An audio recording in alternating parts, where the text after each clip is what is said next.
2018, what an awesome year in fragrance.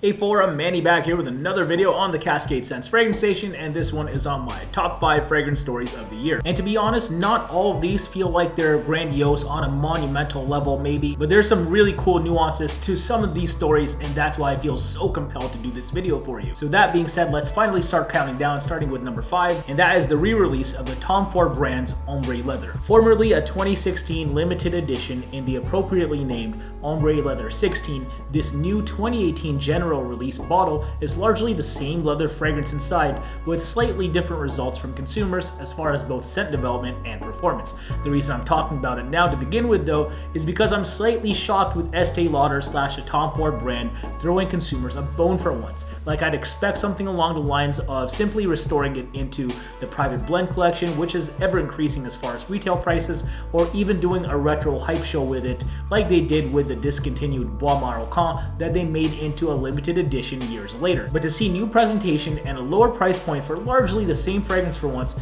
is low-key really cool. So in short, what I'm saying is let's just take the W for once and hope to see more new offerings from this new, more consumer-friendly presentation from Tom Ford in months to come. But until then, who really knows? Watch them actually discontinue this one now. But again, it's cool. It's whatever. For now, shout outs to them for Ombre Leather 2018. Now moving on to my number 4 fragrance story of the year now. Here is Thierry Mugler's entire fragrance division, well, almost. And I say almost because Mugler deadass released fragrances for nearly all of their lines this year, except for the largely forgotten Womanity, and you guessed it, Amen. Now the decision to not drop an Amen this year in retrospect is kind of a shocker, because if the brand had a staple in the men's market whatsoever, it's Amen. But when it comes to both apparel and fragrance, Mugler's approach just feels different, because if they follow trends, they're largely their own, or they create something entirely new. But a part of me feels like they really care about their fragrance consumer base more so than other brands too, because a part of me low-key feels like the releases of Alien Man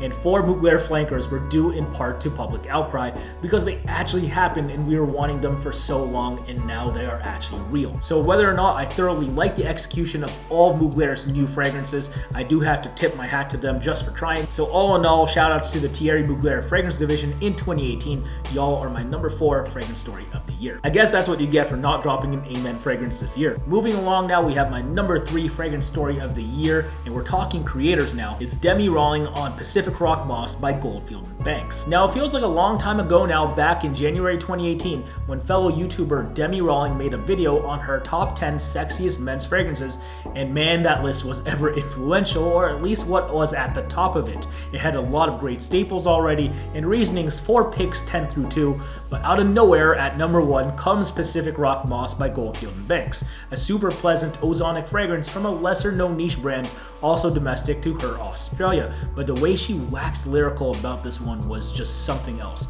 Such enthusiasm for how that scent developed and its performance, and guess what? People listened. Like I recall trying to acquire this on Lucky Scent a few weeks later to see what she was on about, and if worse came to worse, if I hated it, I knew I could easily decant it or sell it straight up because it was hot at the time, but I couldn't even acquire it in the first place because it was already too late. And that was really peculiar because Goldfield & Banks did not have a whole lot of international distribution, thus not having a whole lot of attention in the first place outside of what Rawling brought to them, but goes to show that her video was actually enough to help sell it out. And to be honest, I haven't seen that much community uproar for a fragrance out of nowhere since Jeremy Fragrance on the already popular Individuelle by Mont Blanc a couple years ago, so the YouTube power is alive and well, and Demi Rowling's been doing her thing ever since. But Demi, just because I feel like I can't now disassociate you with PRM, trust me, I think that's a good thing. I think it's really cool to be known for a certain scent, but that's why you make my list of fragrance stories of the year, and you are, again, number 3. But we're moving along forum. Here we go, my number 2 fragrance story of the year, and it's Jeremy Fragrance on his new line of fragrances announcement. Now we've seen creators collaborate with indie brands for limited edition runs and whatnot, and we've also seen one of our own in Kerosene Truth go as far as to start his own brand with himself as the lead perfumer.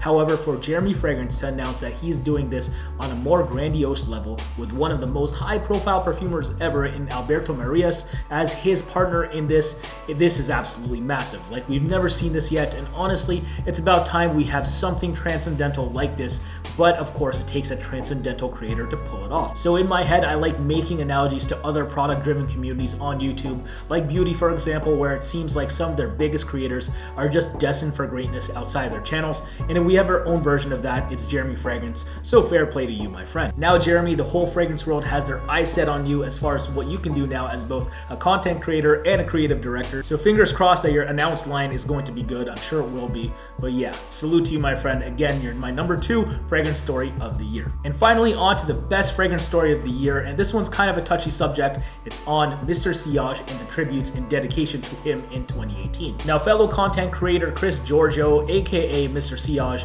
was a community staple the moment he became active in it. From commenting on all of our videos to making his own videos himself, Giorgio immediately captured our attention and our hearts. He was always himself, funny, thoughtful, passionate for fragrances and the community, and just straight up compassionate for people in general. Like, it didn't matter who you were, your ethnicity, your religion, your taste in fragrance, level of knowledge, etc. He was just legitimately empathetic to all people and perspectives and just relished being around that. And I'd be lying if I said that his untimely passing in August earlier this year didn't furthermore remind us, or at least me, of the more worthwhile things like that in this fragrance lifestyle. So of course, people in the fragrance world weighed in on the situation with their own respective tributes, and yeah, it was just good, respectful vibes all around in memory of my man Chris. I just think it's super awesome how we reacted super positively to that tragic event, so shout outs to all y'all. So yeah, for him, I really can't think of a more deserving fragrance story of the year. So again, salute Chris, still miss you, fam. And that's about it, so I hope you enjoyed my top 5 fragrance stories of the year. What are your thoughts on this list? Is there anything I missed? Should I have included more industry stories, maybe more stuff from creators? I don't know. Please let me know yourself in the comment section below. And also, again, as always, 500 likes and a random subscriber in the comments gets an assorted niche fragrance sample pack. So to be eligible, again, please comment, like, and subscribe, and hit the bell for more notifications if you want that. That's all y'all need to do, but until next time, thank you again for the ongoing support. Take care, peace out, bye. Wear your fragrances.